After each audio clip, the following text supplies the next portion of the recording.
Hey, what's up, guys, and welcome back to Anime King 2, and I'm back with a brand new episode, part 5 of What If Naruto Was Born? One in a trillion, guys. Remember to get this one to 100 likes as usual. Share this to all of your friends on your social media platform. And don't forget to go ahead and check out the other channels if you're new. Yes, that's correct. I indeed have 3 channels, which I post What If on every single day for you guys to enjoy. All the links will be down in the description, so go ahead and check out Anime King 3, and Anime Symbol, guys, and enjoy each and every one of them. So without further ado or wasting any more time, let us jump right into this brand new episode. Let's begin now, guys.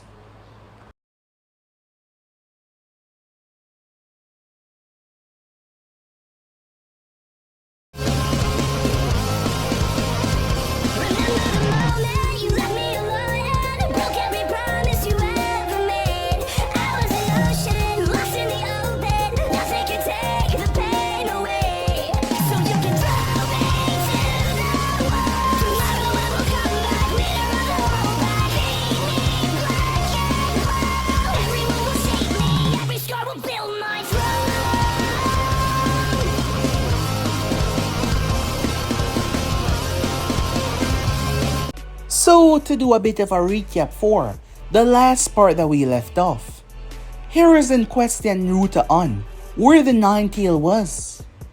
As Naruto pulled out a strange crystal in his hand, Hiruzen was confused and concerned at first, but Naruto told him that he will simply have to trust him, something that the man was lacking recently because of Naruto activities and the things that he was doing.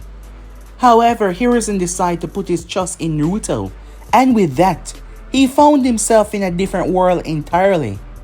He was confused on what was going on, asking him where they were. However, Naruto simply brought him to the dimension that he created. The mere statement alone was something that fathomed Hiruzen's brain beyond natural understanding. How was that even possible? He tried to understand what exactly Naruto was saying, but his words did not change. Hiruzen saw creatures and things that weren't within the elemental nation as Naruto told him that he created them. Hiruzen realized in that moment that Naruto was able to give life like some kind of deity, some kind of god. It was a rather startling understanding, yes it was, as he saw the Nine Tails. However, the beast wasn't that fond of other people, and Naruto let him knew that. It was some time before he found out about his parents, and doing so, Naruto also released the Nine Tails. After all, it was safer for the beast to be here, by his understanding, as Hiruzen was trying to understand just how exactly was Naruto able to do this without dying. However, he should know by now that Naruto was a certified genius and he could get around almost every single thing. We then had a time skip to Sakura being within the council chambers as Naruto was summoned there as well. Naruto was confused on what was going on until they started to speak. Sakura started to get nervous and worried after finding out that she now possessed the Yuki bloodline. They wanted to make the bloodline renew within Konoha, as Naruto was surprised that they would even bring something like that up. Most things did not catch him off guard, but this one did. One of the council members spoke about the CRA, an act that would spread said bloodline. And for the first time, Naruto got angry. He wasn't someone that usually felt rage. It was surprising to him as he realized that he actually cared about his team. Sasuke, Sakura, Kakashi. Yes, he cared about them. He told her that no one would ever lay a finger on her, so she had nothing to worry about. When they threatened to, stop him, the look that Naruto gave them, Hiruzen had to step in. However, Naruto already had a workaround. Given the fact that she wasn't from Konoha and this bloodline did not originate here, they didn't have the say to do anything. So they didn't have the right to do anything, which caused Hiruzen to dismiss it knowing that they could not do anything about it. So with that, they made their way, as Kakashi signed them up for the Chunin exams. They also met the team from the stand as well, as Temari and Kankuro could feel that this boy was not natural, just the way that he go about doing things. Sasuke went up against Rock Lee. Perhaps, if this was before Naruto had experimented on Sasuke, Lee would have a chance, but this time, Lee was almost defeated before Guy stepped in, stopping the match. So with that, Team 7 took the first test, which was rather simple for them.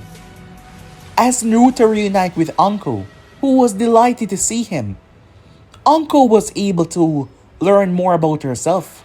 Orochimaru had blocked her memories, which caused her to think that he didn't want her because she was defected, but it turns out that she was the one that refused to betray Konoha. And this was done because Naruto removed the curse seal from her neck. Yes, he removed the mark, freeing her from her lifetime containment that was stuck with the Sannin, so she was more than delighted to see him once again.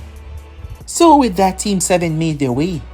It was easy for them to get a scroll until Orochimaru showed up as he took them on. However, he found himself being outpaced. Orochimaru was caught off guard, as Naruto was constantly moving the others out of the way of danger, and when Sakura used her ice release, he was forced to switch his body, as it was something that he did not expect, despite his title as a Sannin. Orochimaru was furious that they were pushing him back, but the main threat here was Naruto. The Sannin tried to attack and kill Naruto, but he got captured in one of Naruto's seals that caused him a great amount of agony. The Sannin had to rip himself free, and he then realized that his body was not healing as it should. Continuous fighting would only end in his death.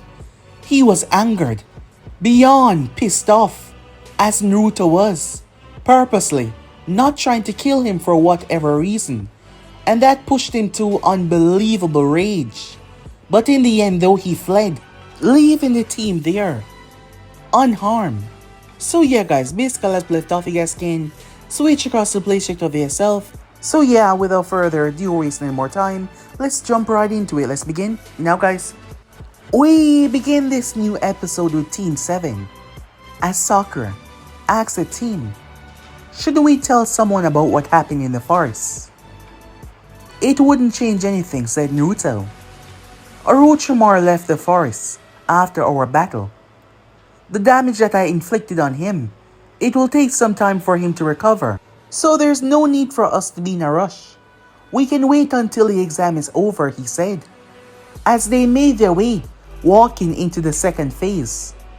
Well, third, if you did not count this as one whole thing. All of the groups that had passed was now gathered within the tower, as they made their way and stood there, as the Hokage came to greet them personally, speaking about the unification of what the Chunin exams brought them. Waiting through these speeches and everything, the reins were handed over to Hayate, the proctor for this exam. As Naruto saw Anko on the balcony, Kakashi was up there as well. He went over the rules and what they were expected. Before they could jump into everything though, he wanted to know if there was anyone that wished to give up, as someone hand rose. At the corner of his eye, Naruto gazed towards Kabuto Yakuji, who left. The man went back to his introduction. The first name to pop up was Sasuke, versus a member of the team that was recently left by Kabuto. Given that this was not connected, the whole team was not disqualified. Try not to lose, said Naruto. Let's go for a perfect score. As if Sasuke said. Insulted by Naruto's words, his pride, of course, would not let him lose here. They made their way up, as Sakura smiled towards her sensei, who smiled back at them, telling them that he was proud of them. Gazing downwards, the match began, as everyone focused in. Sasuke watched as the young man stepped towards him. He chuckled, saying that Sasuke wasn't much of a threat. He was a child. The boy was a few years older than him, However, Sasuke did not take his insult lightly. "Well, I suppose you're the bad one here," Sasuke said. "After all, you're too old to be doing this. Someone like you should have already made Chunin. Or perhaps you can't." That alone pissed off the man. He ran forward. His hands were glowing. Sasuke had no idea what he intended to do, but he wouldn't give him the chance. In the span of 30 seconds, Sasuke did not only best him in speed, however his tactics were so brutal and fast that the ninja found himself staggering. The next moment he found himself on the ground, Sasuke kunai at his throat. Rock Lee was observing the match, remembering their little battle. It seems like Sasuke had grown stronger since then. But how was that possible? That was just a short amount of time. As he wondered to himself, is this the result of being a genius, he thought. The other senseis were gazing at Kakashi. They were impressed, greatly so. As Kakashi, students were something phenomenal, it seems. They had no idea about the experiments. After all, there was only a select few that knew about them. As Naruto watches Sasuke came back up, that arrogant smirk on his face. "Too bad he wasn't that strong.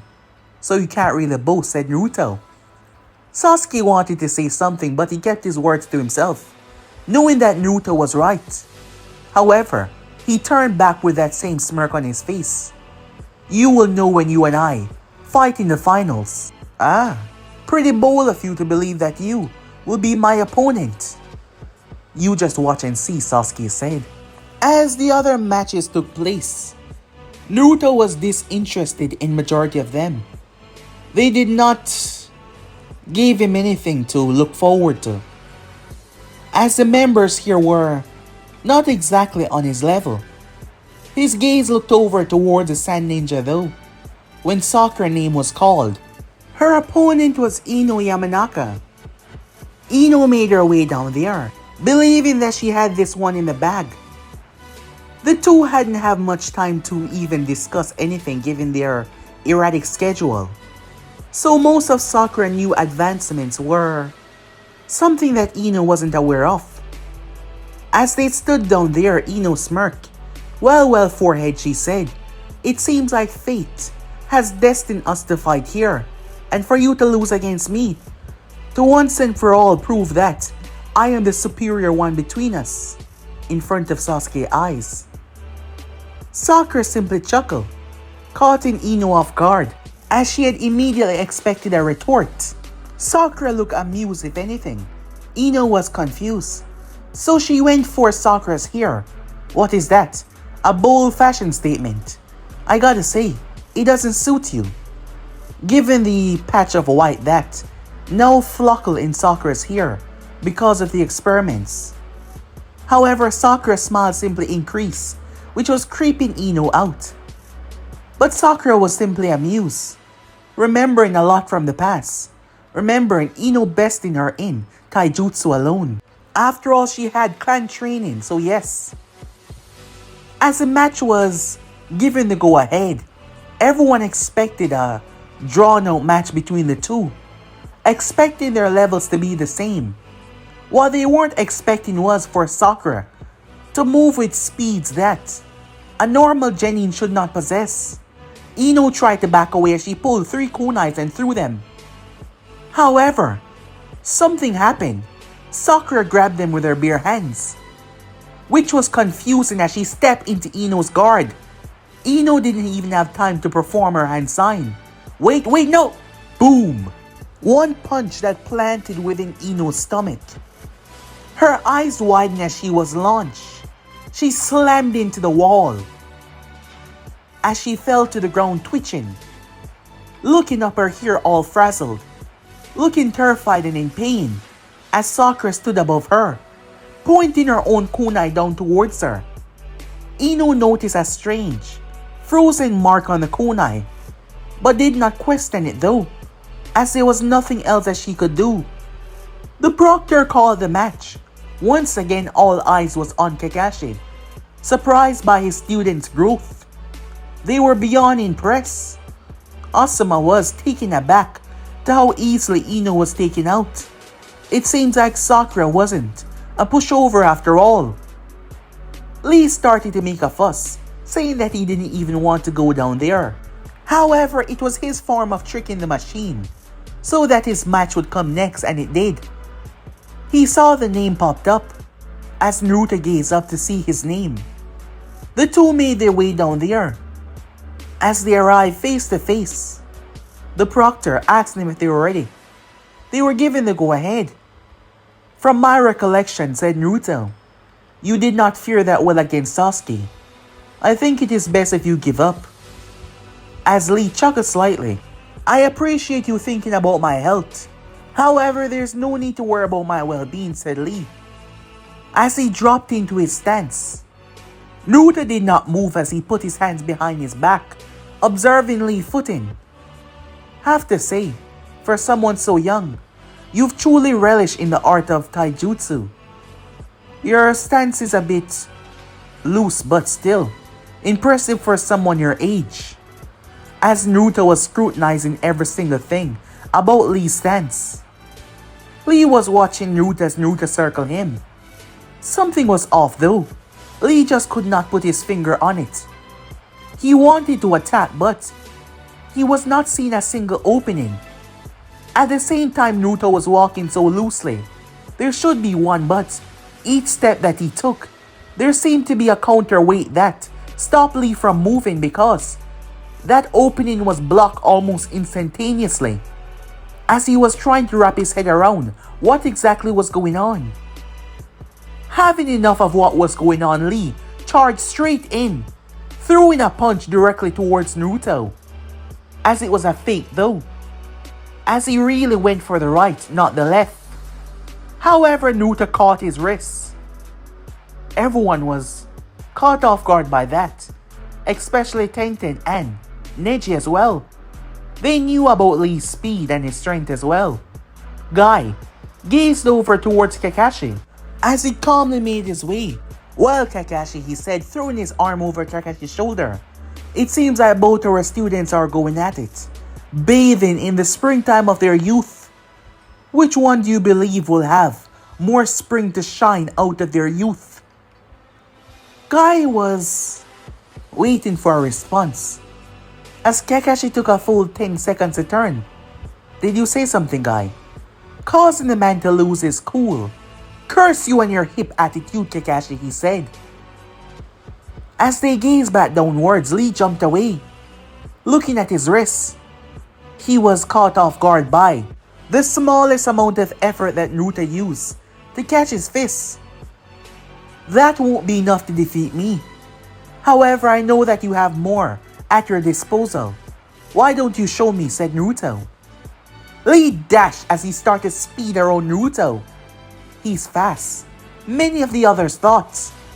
Lee moved in and engaged Naruto with pure taijutsu, only to find himself embedded in the wall. Lee held his stomach in pain, once again shocking the populace by Naruto's strength and overall speed. Lee picked himself up, getting to his feet, as he attacked Naruto once again, but each blow that he threw was countered or returned with another that sent him down. Guy shouted at him and gave him a thumbs up, telling him to remove them. They watched as Lee removed the weights. Boom, they hit the ground. Lee's speed was amplified to incredible heights. He zipped past Naruto and zipped behind him, moving at speeds that Naruto seemed unable to keep up with. However, when Lee came in for a roundhouse kick, Naruto weaved underneath it. As he placed his hands in his pockets, Lee dashed out so many furious punches, so many blows, but Naruto was dodging and weaving away from every single one of them. What the hell is going on? He can't even touch him, said Tenten. The others making the same assessment. Kakashi, what the hell have you taught these kids? Kurenai said, truly impressed. If only she knew, Kakashi thought to himself, as he did not respond though. Lee jumped back, catching his breath. For the first time in a long while, Lee was feeling useless. All of his hard work, all of his training, just to be evaded and dodged so easily. Like it was absolutely nothing. Come on now, said Naruto. I can tell that that is not the best that you can do. There is more. And you're gonna have to use it all if you wish to defeat me. Weren't you the one that was bragging about hard work?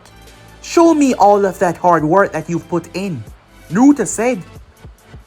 For the first time, Lee thought about himself and his own pride.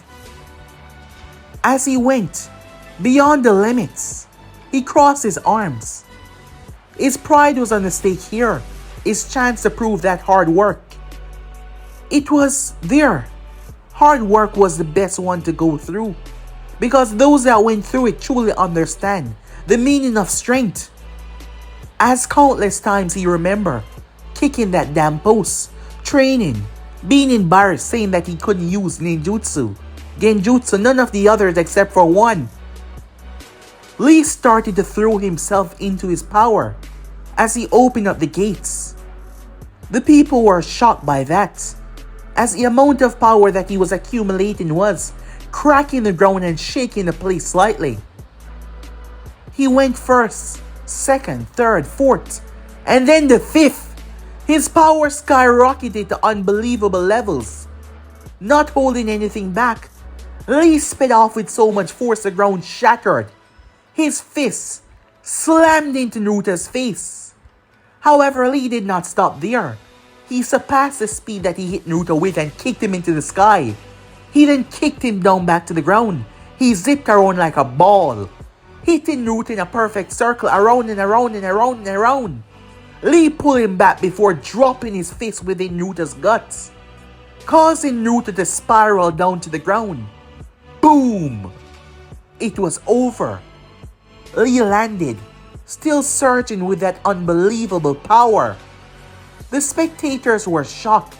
Their eyes were wide open. Kunai gazed towards Sasuke and Sakura. That is when she realized they were too calm. Guy gazed towards Kakashi, who was barely showing any emotion of worry at all. Something wasn't right here.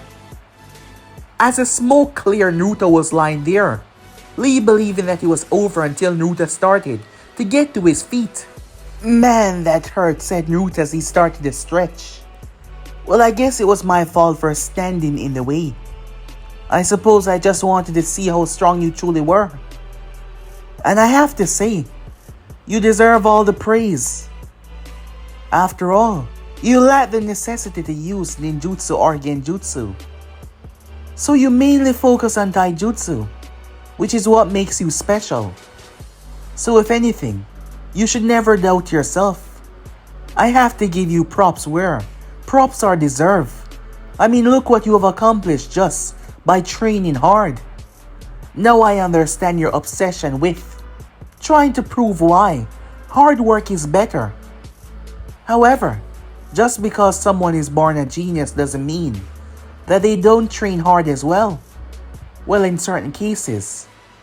Unfortunately, I'm looking forward to being the finals of the exams, so I can't lose here, said Naruto. Lee did not speak, too focused on containing the amount of energy that was coursing through him. He bent his knees and took off. In the moment that he moved, Naruto blinked. Lee was about to end it, but to his shock, Naruto opened his eyes faster than it took him to reach him, which caught Lee off guard, as Naruto was calmly looking at him. Naruto's gaze focused directly on the ground. Lee was confused, his gaze looking down in a second, only to see the ground glowing beneath him. The next moment, a golden chain wrapped around his leg. The space above Lee opened up as a golden chain wrapped around his right arm. The space to his side opened up. Another. Chains linking through spatial dimensional rifts.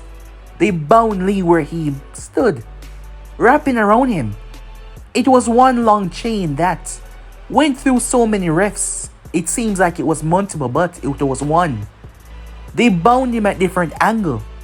Lee struggled, trying to break free, his muscles bulging, but Naruto walked up towards him and placed 4 fingers on Lee's temple before pulling them down.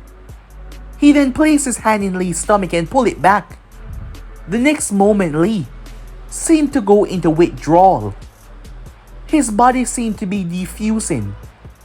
Everyone was confused until he simply hung there, completely exhausted and out of it. Naruto allowed the chains to put him down on the ground.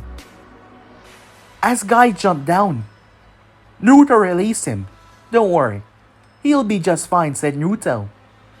In that moment, those that witnessed the battle realized what kind of monster Naruto truly was, and how much they underestimate him, as he took someone like that down so easily, like it wasn't even a sweat, which he did not do, despite the furious blows that Lee had hit him with.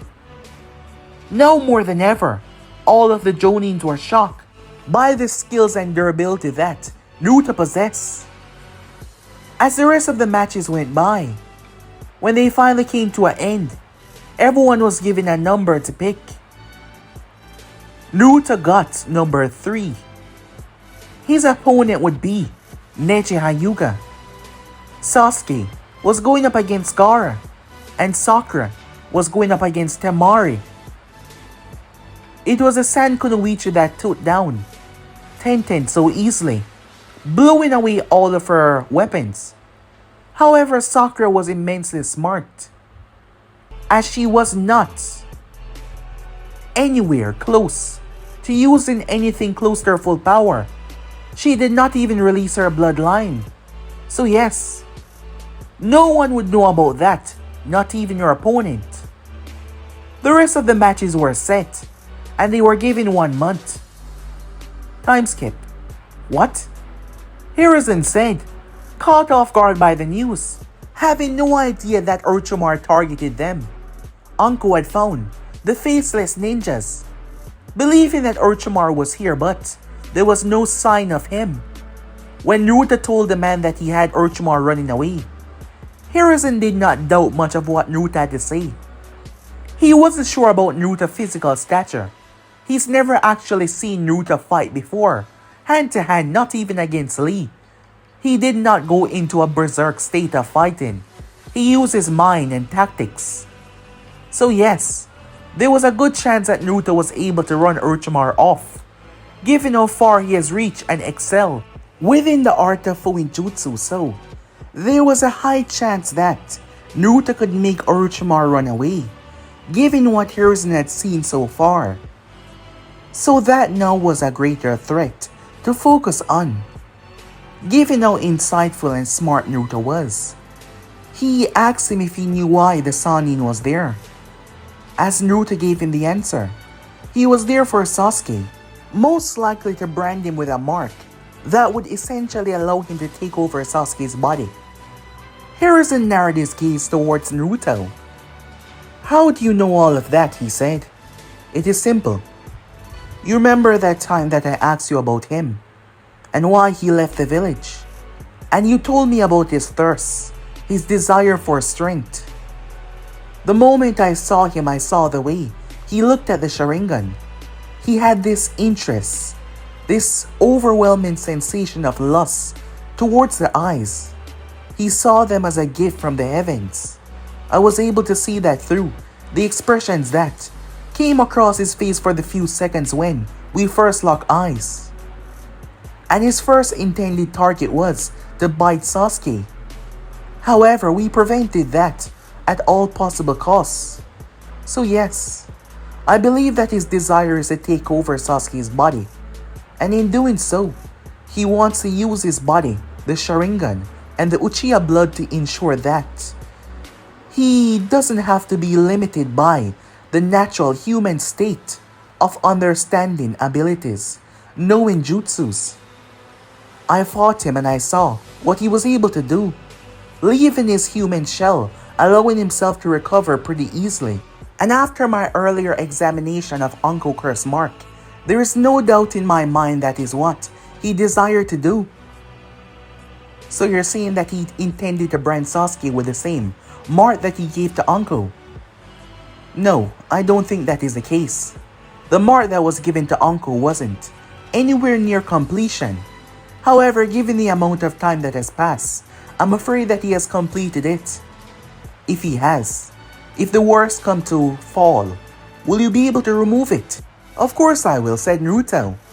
However, there is a 0% chance that that would ever happen. And what makes you say that?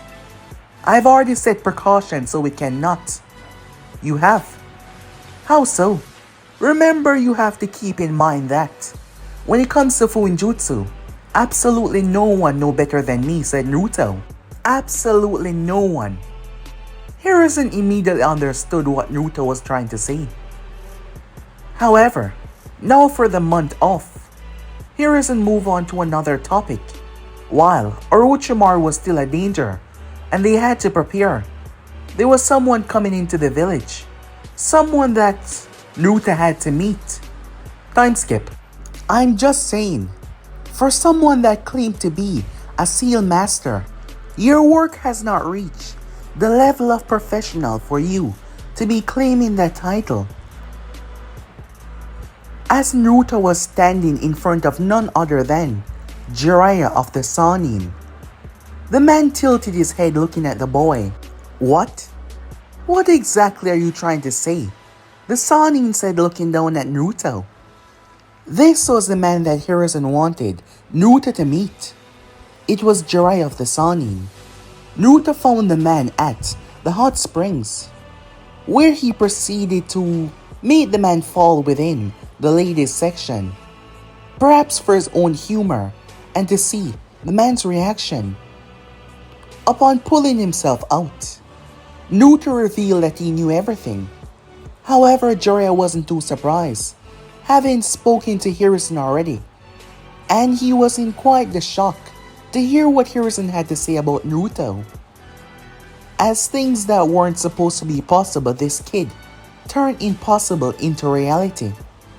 So now here they stood, and Naruto was criticizing Jiraiya's claim for being a seal master because, within Naruto's eyes, the Sannin was nothing of the sort. As for the remainder of Team 7, Kakashi had taken Sasuke. There was many that he could teach a boy, possessing a Sharingan of his own, now having the ability to commandeer said eye to its own bodily function by powering it down. Kakashi's strength had returned back to greater levels than it ever was, passing back his previous strength due to his constant stamina drain and breaking that limitation as well. As for Sakura, she asked to be left alone.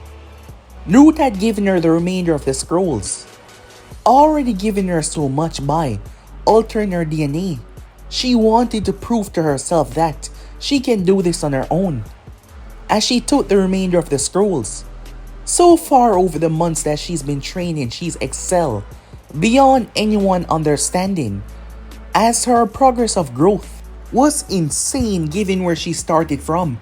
So she asked to be left alone so she could train on her own, because she wanted to prove to herself that she could at least do this, as she would be bringing out surprises after surprises at the exam to come.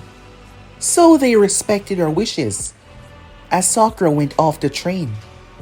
Meanwhile, Naruto was with Jiraiya, discussing the man's knowledge within Fuinjutsu, as Naruto was not confirming that he was anything of the sort, him calling himself a Fuinjutsu master, which caused Jiraiya to criticize what Naruto had to say.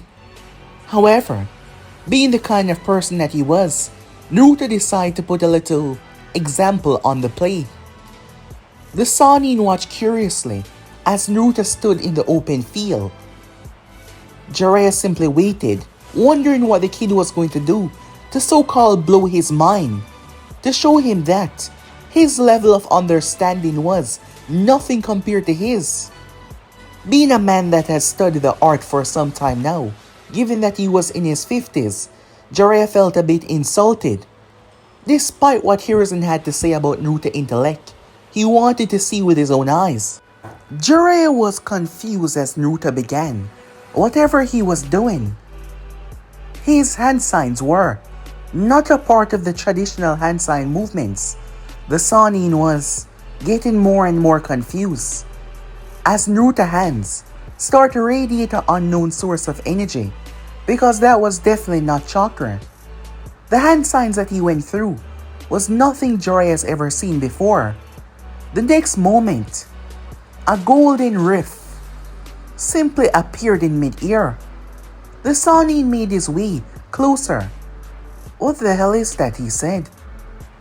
"I've been experimenting with linking our reality to others, breaching into them through our own." The Sannin turned his head at a rather slow pace to stare at Naruto to hear what he had just said. The rift opened up, showing inside. What Jiraiya saw was what seemed to be stars, thousands of stars. As he saw the shadow inside, the stars were bright and at the same time, they could not breach the darkness that was all over the place. "Where the hell is this?" the Sannin asked. "Well, I myself have not ventured in between these rifts," Naruto said. "I'm not ready to tamper with something like that just yet. There is still more in this reality that I seek to overcome first. But as far as I know, this place is bathed in shadow and darkness. As you can see, those stars are sources of energy, light, but they don't provide any to blanket the darkness that is swallowing this location. So from what I can see, that shadow down there is almost endless. An epitome of complete empty," Naruto said, stepping closer. "Wait, what the hell is that?" said Jiraiya. Naruto looked at the man before turning his gaze back, as something was moving across the darkness. "I have no idea." The next moment, something started to race towards the rift. "Close it," said Jiraiya. As the thing launched itself, Naruto shut said rift. However, whatever it was had stretched its arm out, and one of its fingers had been sliced off when the rift closed. The thing collapsed right in front of Naruto, as Naruto did not move an inch, showing no fear despite looking into the unknown. However, before they could even start to examine it, the moment the sunlight touched it, it started to burn. It burned away into nothingness. "What the hell was that?" said Jiraiya, looking towards Naruto. Naruto bent down, noticing that there was no ashes, nothing to show that it was even here. "I have no idea." The next following weeks went the same, well without Naruto opening any rifts. Jiraiya warned him not to do something as stupid as that ever again, as they had no idea what was about to come out, or how dangerous it was. However, the Sannin had to accept that Naruto knew more about Fuinjutsu than he would ever know. How the child was this intelligent, how he was this advanced was information that Jiraiya was not sure that he would ever understand or receive. So yes, he submitted to that. Although he wanted Naruto to sign the Toad Summoning contract, but Naruto refused. He tried to persuade him by telling him that his father was also a summoner as well. However, Naruto told him that he already has a contract. Now that caught the Sannin off guard, as he wanted to know about it, but being the rather suspenseful person that he was, Naruto told him that he was going to reveal it during the Chunin exams, and he wouldn't tell Jiraiya what it was. So with that, the rest of the time flew by. When the day finally came, the stadium was packed, as everyone was here to witness the upcoming exam, to see the newest generation and to see what they were exactly capable of. As everyone started to line up, Sakura, was actually the first to arrive. As she gazed around, her wardrobe was different, as she had made a drastic change. Starting from her hair, it seems like the stronger she got, the more she dived into her powers, the more her hair changed. The end of her hair started to take on whitish colors, and it started to spread from the middle. At first, she did not like it and she was going to dye it back pink. However, it started to grow on her very much. She looked around as she was the first here. Her new clothing was similar to her old one, but there was many modifications and styles. Her red shirt that she usually wore, that came down as a skirt, was now blue, with white trimmings along the side, and it was now sleeveless as well. She had grey arm guards from her wrists going up towards her elbow. The shirt was open at the front, but she was wearing a white t-shirt underneath that lined up perfectly along with it, making the color a perfect sync. And as usual, she was wearing her black shorts underneath, along with her sandals, her pouch on her side. She was also wearing fingerless gloves, a grayish white color, with tiny little snowflakes decorated on the palm. As you can see, the outfit was specially modified, as she realized that she was the only one out of her team to arrive first. She greeted the others that were there, that she was familiar with, as they took notice of her clothing. Up in the stands, Ino was there, along with the others, to partake and see what the others were capable of. Sakura glanced towards her opponent, as Temari was early. The girl was calm, not doing much, just looking around, not paying much of attention. Sakura's gaze went down towards her massive fan, but she said nothing of it. Your training seemed to have gone well. Sakura jumped as she spun around, as Naruto was standing right there. She scolded him for sneaking up on her like that. As the both of them saw Sasuke arriving, Kakashi was trying to finish some last-minute preparations, but Sasuke was having none of it, not wanting to be late. His drive to be the one to best Naruto in the finals was very, very strong. So yes, he refused to go with the last-minute preparations because he was that confident in his strength. Thus, all team members of Team 7 were now gathered, and everyone was here. Harrison got to his feet. He was having a conversation with the recently arrived Kazekage. As he started to give a speech, down below, Naruto was focusing on the Kazekage, just simply watching the man, not saying a word. Once Harrison finished his speech, he handed the reins over to Genma, the proctor of this exam. The first match was going to be Temari and Sakura. Both of her teammates wished her luck as they made their way. This is it, Sakura said to herself. This is it. This is her time to shine, to prove that she was worthy of the gift that Naruto gave her, as she's been working really hard. Temari wasn't much of a talker right now, as something seemed to be upsetting the girl. Perhaps it was the invasion that would be starting very soon. Temari was loyal to her village, but she knew, like many others, about the unnecessary lives that would be taken during this attack. But there was not much that she could do about it. She wanted to end this fight really quickly as she unfurled her fan. Let's not waste any time, shall we? She said to Sakura as the match began. The first attack caused Sakura to jump away. Temari was relentless, attacking from afar.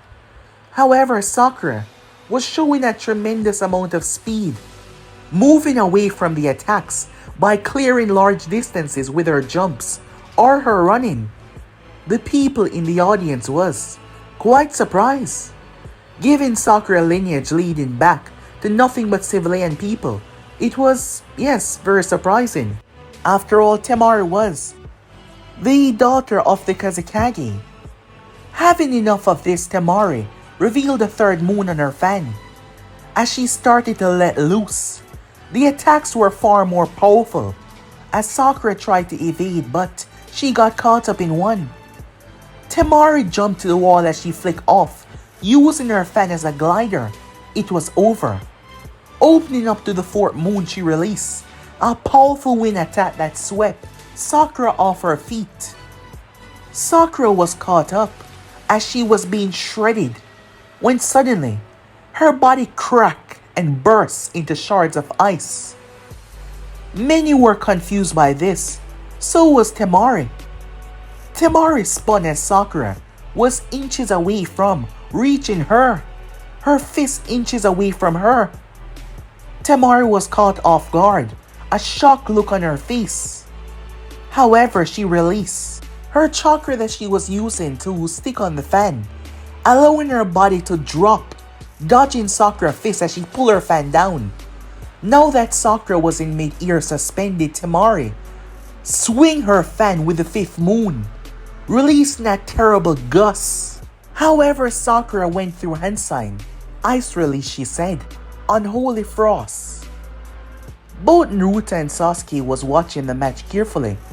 Now where did she pick up that one, said Naruto. Wait, you didn't teach her that, Sasuke said. Naruto shook his head, as he seemed rather proud. Sakura created this on her own. He remembered seeing her use something like this in the Forest of Death.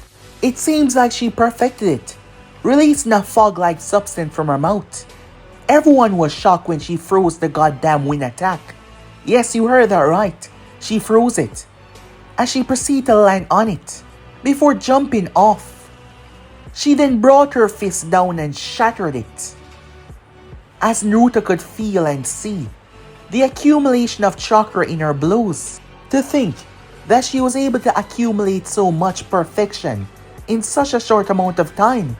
Over towards the other side, the Jonins were curious on what the hell was going on, and all of these answers were directed towards Kakashi, as the Kazekage also made his remark.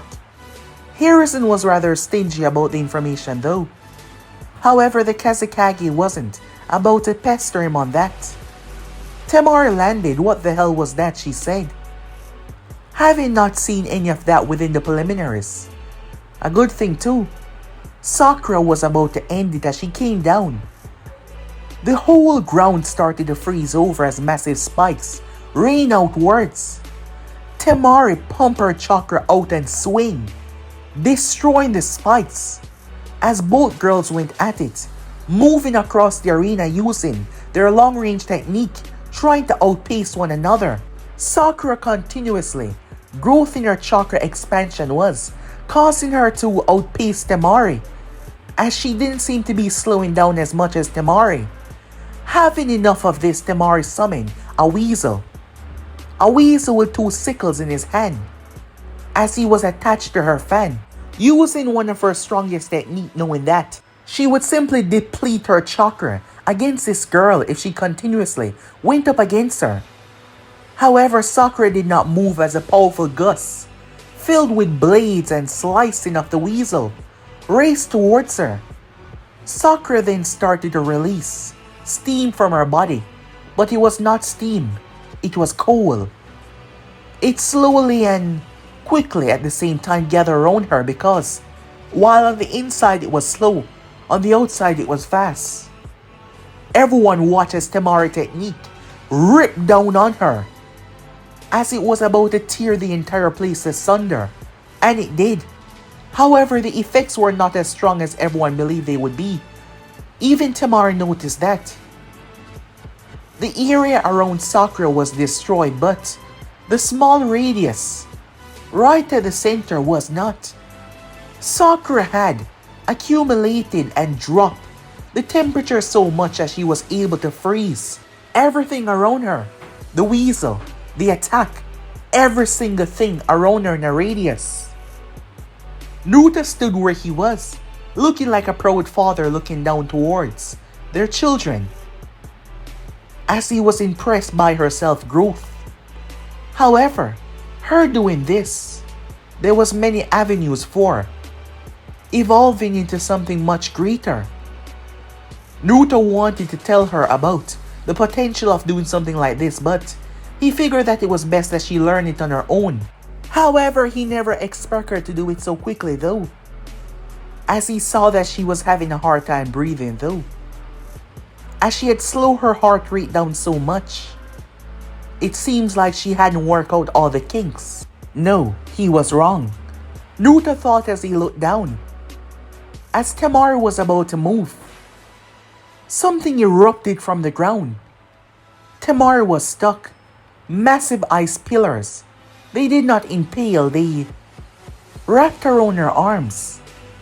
Not going through, they went around. As powerful as she's become, and as confident as she's become, Sakura would not blatantly kill the girl for no reason.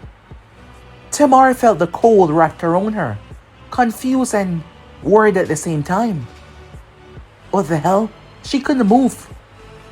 As Sakura came out of the ground, having created a frosted tunnel underneath. The Sakura that was standing there was nothing but an ice contraption that she created when she froze everything, while the real one dug underground with a special technique that she had crafted, a mixture of the hiding underground like a mole technique and using her very frosty breath as well. They were impressed. Temari had no choice but to give up, as the ice shards were dangerously close to her throat. Sakura had used up a lot of energy though, and Naruto could see that. However, she would have time to rest. As she was given a loud round of applause, the populace did not expect this match to be that entertaining, let alone did they expect her to come out on top. The small few that betted on her were rejoicing in happiness right now, as many believed that the Kazekage daughter would win, but they were wrong. The sheer happiness radiating from her, as both of her teammates, they were proud. More than proud in her actions. She was proud of herself as well, as she was able to do so much in such a short amount of time.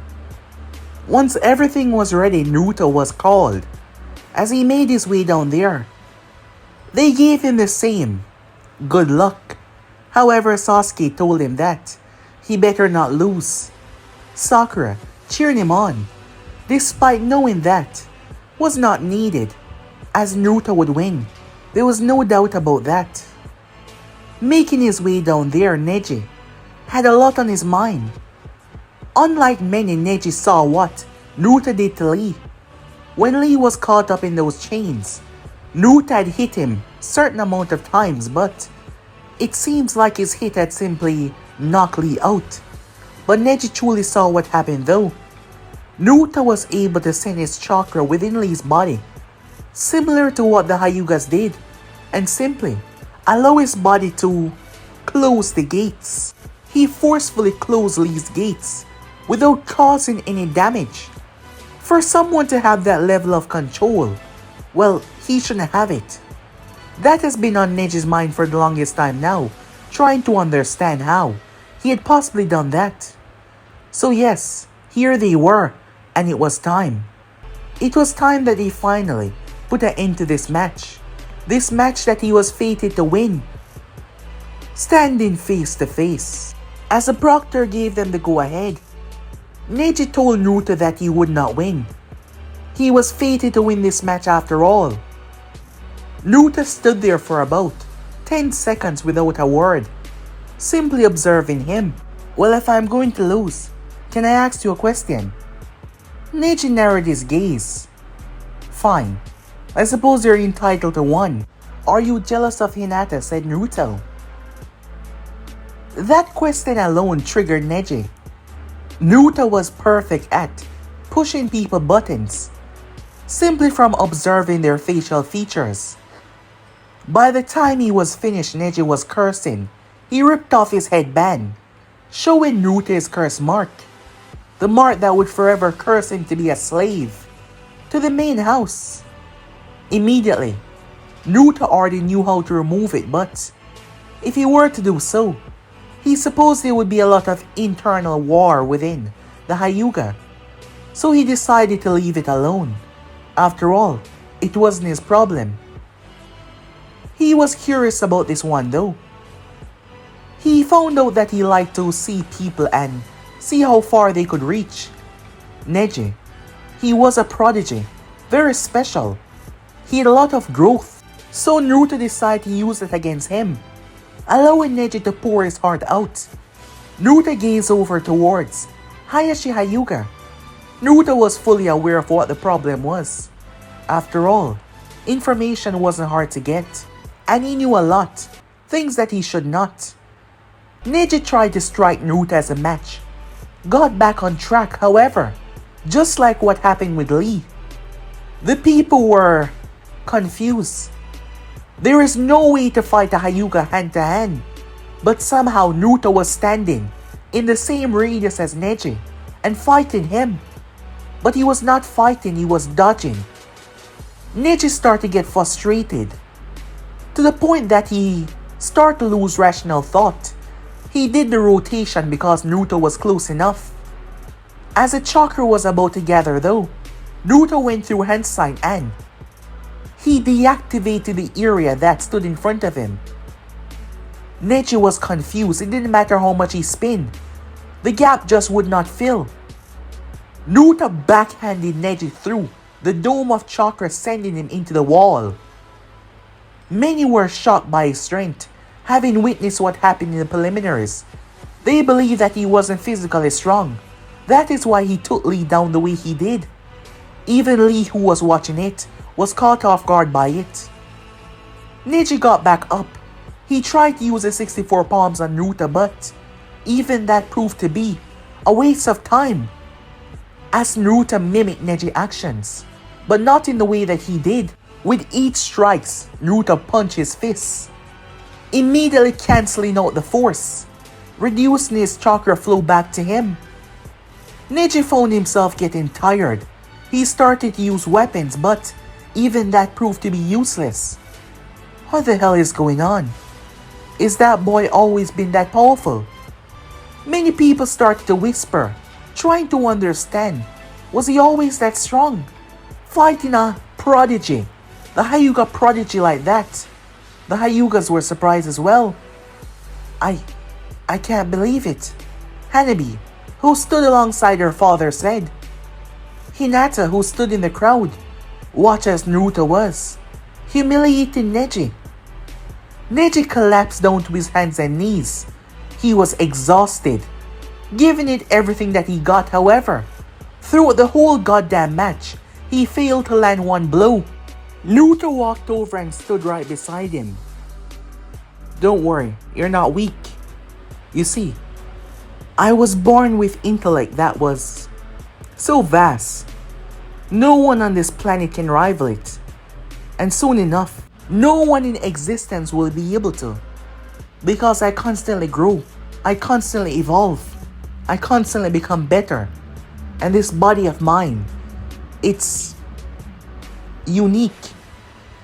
I was born one in a trillion.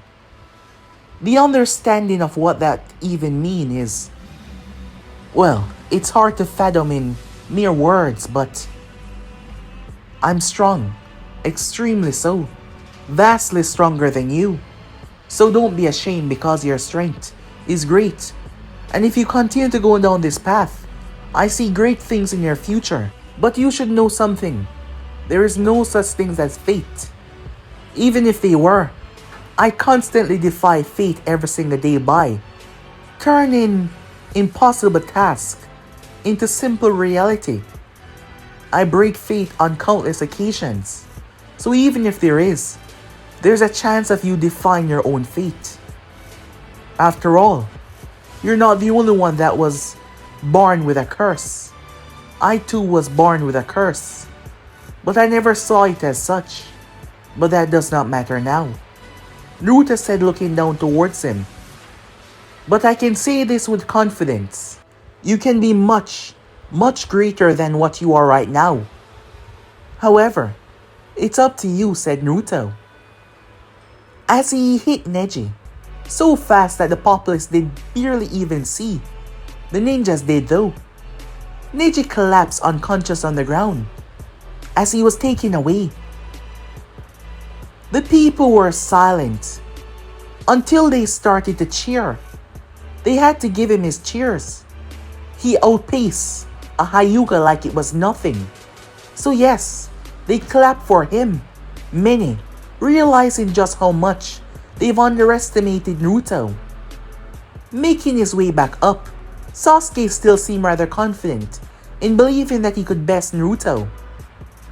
The next match was Shikamaru versus Kankuro, but Kankuro gave up, causing Naruto to gaze over towards him. With that out of the way, Sasuke made his way down there to go up against Gaara. As the proctor gave them the go-ahead, Sasuke's speed was far greater than Gaara's reaction time. Gaara was trying to keep up. Kakashi seemed rather proud. He was proud of all of them really. Sasuke went through hand sign and release, a fire attack that was like a stream. Everyone watched as Gaara-san started to crystallize. The heat was that intense. Sasuke burst through it and for the first time deliver a brutal right hook that sent Gaara into the wall. He shattered the sand on his face. Sasuke evaded Gaara-san grabs by simply going around them with raw speed. He started to manhandle Gaara, knocking him around. Not one for hand-to-hand combat, Gaara was being knocked around. Furious, he contained himself within his sand. However, everyone watched as Sasuke start to move around it so fast, the sand was having a hard time keeping up. Sasuke did something rather surprising. He went through hand sign and started to release the same stream attack, fire style, streaming wave. His constant moving around the sand started to cause the thing to heat up insanely on the inside. But that was his plan. He then stopped, as no one noticed about the kunai that landed right on top. Gaara felt it though, but it was too late. Sasuke's movements were that fast. An explosion occurred. Sasuke jumped to the wall and jumped down.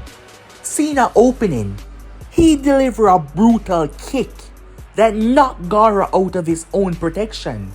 As Gaara was sent sailing, Temari and Kankuro standing there shocked. Sasuke's hand was covered in lightning. Kakashi himself was shocked. That was not the Chidori. When did the boy? Sasuke fired several needles, replicating the technique that Haku used, however in his own fashion. They were large, made from lightning as they impaled Gaara, causing him a great amount of anguish and pain.